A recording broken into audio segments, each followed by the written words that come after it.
Did you ever see something as a child that you found so weird and so bizarre that when you think back on it later in life, you find yourself asking whether it was real or just a memory of a fever dream you had? I can think of one thing that fits that description. At some point during the 90s, I distinctly recall watching a commercial for the Sega Saturn, which had people representing the various organs of the body who were in a panic for some reason, and at one point, someone received a call from the sphincter, who was demanding to know what was going on.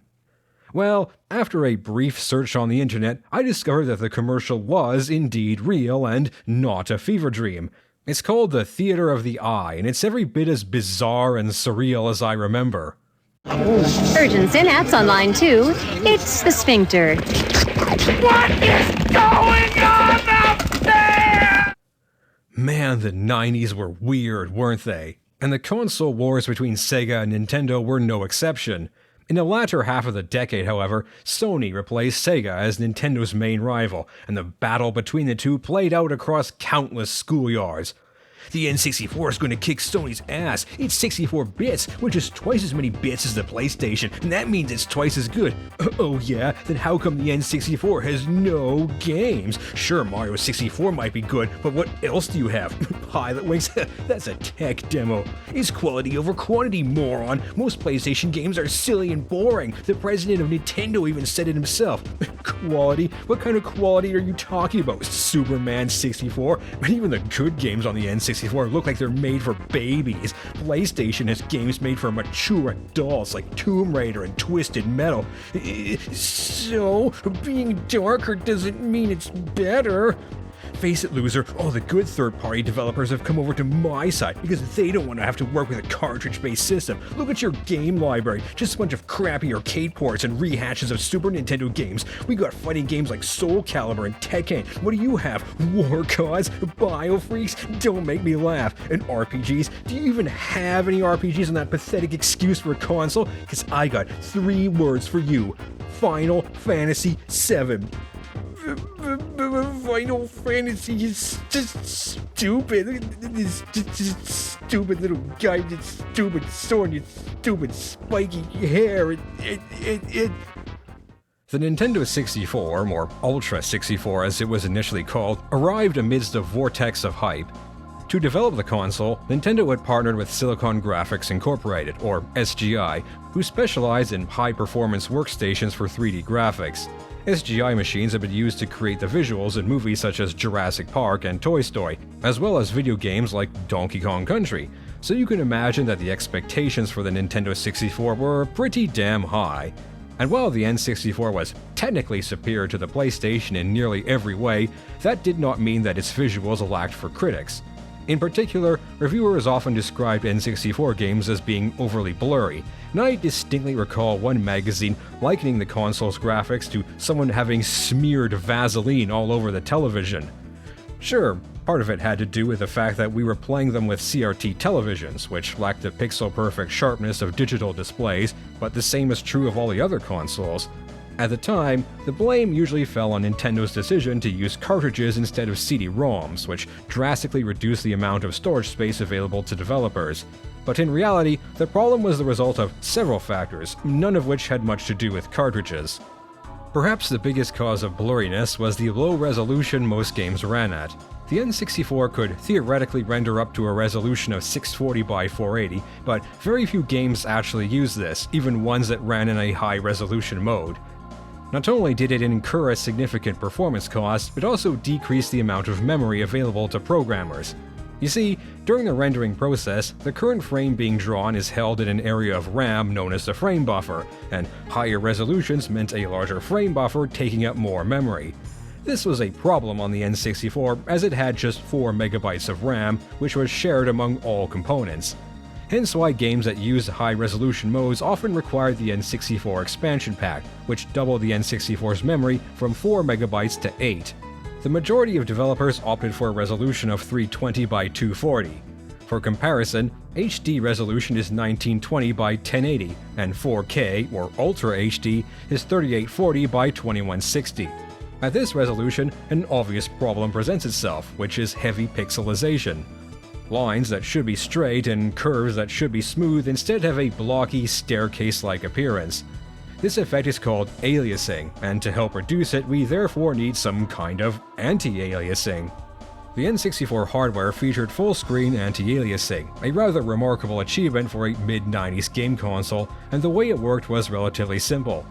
Each pixel is divided into a 4x4 sub-pixel grid. The GPU then examines 8 of these pixels and counts how many are covered by the edge of the polygon that pixel belongs to. A value of 8 indicates that the entire pixel was covered by the polygon, and a value of 1 indicates that only one subpixel was covered. This coverage value is then used to determine how much of that pixel should be blended with a pixel of the adjacent polygon, and the result is that jagged edges get smoothed out. You can clearly see it here in GoldenEye 007. Notice how the black edge of the rifle scope is smoothly blended with the white snow on the ground, making the transition between these two objects a little less harsh. In addition to the anti-aliasing filter, the N64 also applied a horizontal blur to the final image, effectively doubling the horizontal resolution, presumably to improve pixel blending on CRT televisions. When combined, these two filters created a much smoother image at the cost of making it substantially blurrier. Here is Super Mario 64 with anti-aliasing and the horizontal blur applied.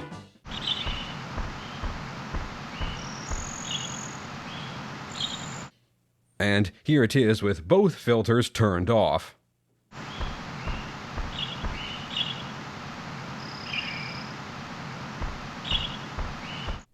I'll leave it up to you to decide which one looks better. Unfortunately, most N64 games did not allow the player to disable these features, with a few exceptions. Midway's port of id Software's Quake gave you the option of enabling or disabling anti-aliasing, using the Filter menu option, although the horizontal blur remained in effect. The port of Quake 2, in addition to being one of the few N64 games with an honest-to-God loading screen, has no filtering applied whatsoever. The other major source of the N64's blurry graphics is its textures. A texture map is just a 2D image applied to 3D objects, and a major issue with texture mapping is that when the camera moves close to an object surface, the individual pixels that make up the texture, or texels as they are called, become very obvious, resulting in a blocky, pixelated appearance. A solution is texture filtering, where the transition between individual texels is smoothed out, so pixelization never occurs. The trade-off is that, instead of pixelization, you get blurriness, and the lower resolution the textures are, the worse the blurriness gets. And N64 games tended to use very low-resolution textures. Most of the textures in Super Mario 64, for example, have a resolution of 32 by 32 pixels. When viewed up close, the texture filtering algorithm reduces them to these great blurry smears of colors, and here is where the N64's much maligned cartridge format usually gets the blame. The argument goes that, because cartridges have such a limited capacity compared to CD-ROMs, developers were forced to use lower resolution textures.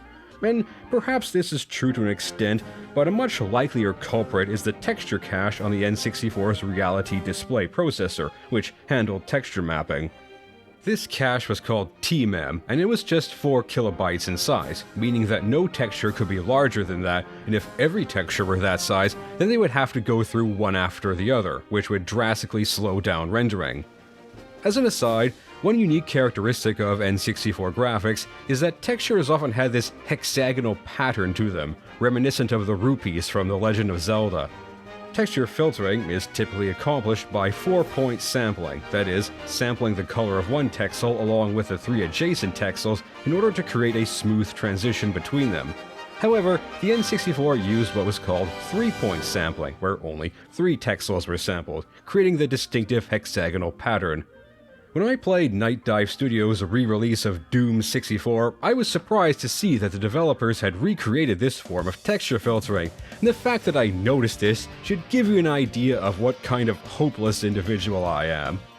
As for why the N64 had such a small texture cache and why it used 3-point filtering instead of 4-point, well, the answer is simple: to keep costs down. The console retailed for $199 US, which, if adjusted for inflation, is about $400 today. and you aren't going to reach that price point without cutting a few corners, which explains why, unlike the SNES, the console sold with no game and only one controller. Our family wasn't rich, but we were affluent enough that our second controller was an official Nintendo one. I might not have been popular in grade school, but at least I wasn't the kid who made his friends use a Mad Catz controller. And now is the part where I reveal my true motivations for making this video. You see, the reason that I still vividly recall critics complaining about the blurriness of the N64's graphics is that, for me, this was the first time that Nintendo came in for criticism.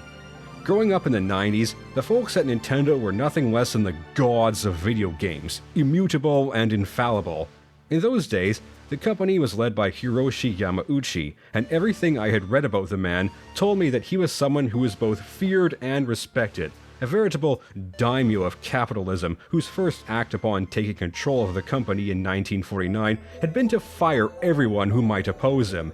He was a 7th Dan master of the game Go, whose playing style was, according to Next Generation magazine, forceful, aggressive, open, flexible in defense, and unstoppable in the face of weakness. Well, I thought, with someone like that at the helm, surely Nintendo will put this upstart Sony in their place, right? When magazines like Next Generation made what were, in retrospect, completely valid criticisms of the N64, I dismissed them as simply being biased and having some sort of anti-Nintendo agenda. But the PlayStation would leave its competition in the dust, and when the 6th generation of consoles rolled around, Sony's lead would only increase, with the PlayStation 2 becoming the best-selling console of all time. For better or worse, Nintendo has never played by anyone's rules but their own, and they would find greater success when they stopped trying to compete on their opponents' terms. Pushing the limits of graphical hardware was no longer their priority, and systems such as the Wii and the Switch were notably underpowered compared to their rivals. And while this proved to be a great success for the company, it's interesting to look back at a time when Nintendo wanted to be at the cutting edge. The N64 has several design decisions that were questionable in hindsight, and it's easy to write them off as the result of arrogance or being out of touch. But this was the industry's first foray into 3D-capable consoles, and when you're breaking new ground, some missteps are inevitable. And for some of us, this era of consoles reminds us of a time when our greatest concern in the world was Nintendo versus Sony, when we had playground slap fights over which system had the better games. And speaking of which, as someone who has never owned a PlayStation of any generation, maybe I should sit down and finally play Final Fantasy VII one of these days. But that's for another video. Thanks for watching, everyone.